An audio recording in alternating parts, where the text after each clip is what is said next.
ዛን ኡራኤልን በጣም ወደዋለሁ ይቀብር ስፍራውን በከሳትም በጧትም እጄ በትርፍ ሰዓት ሲኖረኝ ቀብር ቦታ ላይ ማንበብ ደስ ይለኛል። ጽሁፎችን ታነባለህ? አዎ ከሰዓት ላይ እንትላለው አነባለሁ።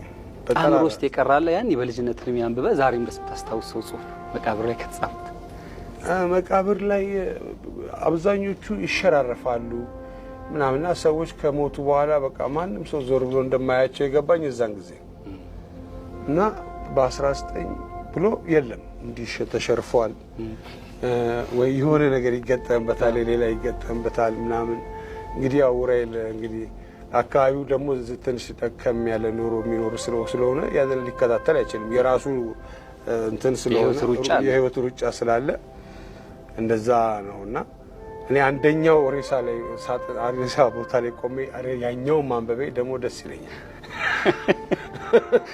ከሁለቱም የተሻልኩ እንደሆንኩ ይሰማኛል። ከመሞትሽ በፊት መጨረሽ በስማም ቆይ ከመሞት ይሻልሽ ከመሞት በፊት በእኛ ያምራል ከመሞት በፊት መጨረሻ ላይ ምን ማድረግ ትፈልጋለህ ብትባል ምን ትላለህ? መደሰት ደስ አይል ሳጥሩ ሰፋ አድርጎ ትራስ አድርግበት ቀበሮች እናንተ ናቸው ስላላቸው እሺ ትንሽ ጋደል አልክ በቀብር ስፍራ ችግር የለውም ማሻ እኔ ሟች ንፍሮ እንዴት ጣፍጣል ባካል ግን ማለዳ ስነቃ ናየኋት ጀንበር ርቃ ሰው የፈለገበት ይሄዳል። አሁን ለምሳሌ ሰዎች የሚቸገሩት ጸበል ቦታ መሄድ ይቸገር ታዋቂ ሆነች ጸበል ቦታ መሄድ አትችይም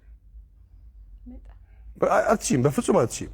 ሰዎች ስልካቸውን የሚገዙት ፎቶ ለማንሳት ወይም ነገር እንትን ለማለት ነው የሚሆነው። በጣም የትም ቦታ ብትሄጂ ለቅሶ ቦታ ብትሄጂ ወይ በጣም አሁን የመጣ መርዝ ነው የምነት ቦታ ላይ እንዲህ ብሎ ነው የሚቀር የምነት ቦታ አሁን ያሰውን ሽኝት ጊዜ ነጭ በነጭ ነው የለበሰው ያስታውቃል። ለቅሶ እንዳልመጣ ራሱ ያስታውቃል። እንዲሁ ነው ይቀርጽልሻል እና ሄድፎን አድርጓል ሙዚቃም ነገር እየሰማ ነው መሰለኝ ለቅሶ ማለት እያለ ይቀርጻል። አንተ ምን እያረክ ነው አልኩት። ያው እኛ ደግሞ አንናገርም ሰው አንመስላቸውም አንዳንድ ሰዎች እኛ እኮ ጥፊም ምትናገሩን የሚቀርጻል አይመስለውም ጥፊም ምንችል ምንደባደብ ምናምን አይመስለውም ብዙ ሰው አንተም ነው የምትባለው እንዴ እኛ ወንዙ አይንተን ምናምን ያደግነው እኮ ትንሽ ድንጋይ አንጠባጥበናል እኮ ሲሲኒ ክብ ድንጋይ አንጠባጥበናል እኮ እና ምን እያረክ ነው ምናምን እለዋለሁ። ይሄ እንዴ ምን ችግር አለው ምናምን አለ። እንዴ ችግር የለም የት ታውቀዋለህ አንተ አሁን ለቅሶ ላይ ነው የመጣው ዞር በል ምናምን ብዬ አባረርኩት። ፈራኝ ጭራሽ እንደዛ ስለው እንደውም ለካ ይናገራሉ እንዴ ብሎ ነው እኮ እና እኛ አሁን ሀዘን ላይ ስለሆነ በቃ ያው ሀዘን ላይ ስለሆንሽ ዝም ብለሽ እንደዚህ ታያለሽ አይደለም። እንደዛ መሆን የለበትም። መናገር መቻል አለብን። አንዳንድ ጊዜ ተው ማለት አለብን።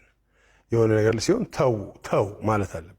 ያንንም ነገር ቀርጸው ያስተላልፋሉ። ያንን ነገር ደግሞ ለመከታተልኛ ምንድነው አሁን ጠንካራ የሆነ እንትን የለንም ማህበር የለንም እንጂ አሁን እያንዳንዱ የተመዘገቡ ነገሮች ያ በምን እንደሆነ ይታወቃል። ሁሉ ነገር ማን እንዳስተላለፈው ምናምን ይታወቃል።